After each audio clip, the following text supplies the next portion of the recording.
Justification, Romans chapter 3 verse 24, being justified freely by his grace through the redemption that is in Christ Jesus. In Acts chapter 13 verse 38 to 39, be it known unto you therefore, men and brethren, that through this man is preached unto you the forgiveness of sins, and by him all that believe are justified from all things from which you could not be justified by the law of Moses.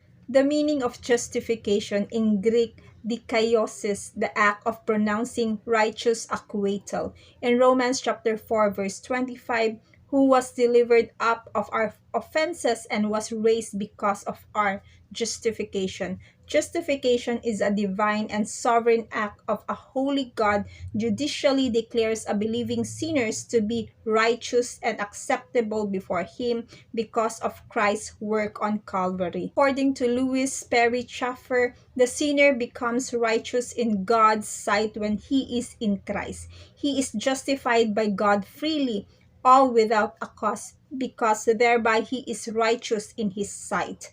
Comparison of regeneration, justification, reconciliation, and sanctification. Regeneration, it deals with the sinner's moral and spiritual nature.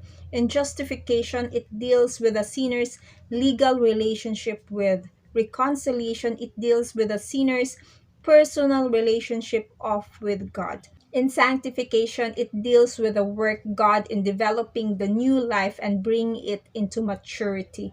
In regeneration, exchange of life. Supporting verse is the 2 Corinthians chapter 5 verse 17. Therefore, if anyone is in Christ, he is a new creation. All things have passed away. Behold, all things have become new.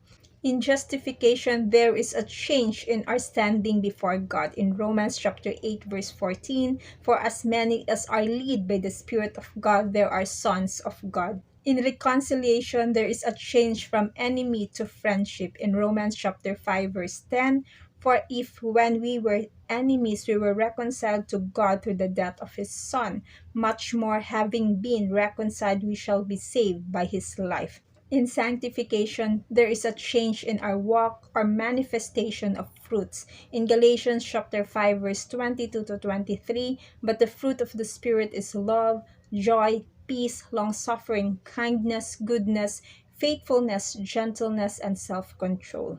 In regeneration, there is a removal of sinful nature. In justification, there is a removal of guilt. In reconciliation, there is a restoration to fellowship, and in sanctification, reproducing new fruits. In regeneration, man is seen as child of Satan. In justification, man is seen as guilty, condemned sinner. In reconciliation, man is seen as an enemy who needs to be reconciled. In sanctification, man is seen as a vessel or branch. In 2 Corinthians chapter 4 verse 7, but we have this treasure in earthen vessels, that the excellence of the power may be of God and not of us. In John chapter 15 verse 5, I am the vine, you are the branches. He who abides in me and I in him bears much fruit, for without me you can do nothing. In regeneration, God is seen as the new Father. In justification, God is seen as the holy judge. In Acts chapter 17 verse 31, because he has appointed a day on which he will judge the world in righteousness by the man who he has ordained. He has given assurance of this to all by raising him from the dead. In reconciliation, God is seen as the reconciler. In sanctification, God is seen as the fruit producer.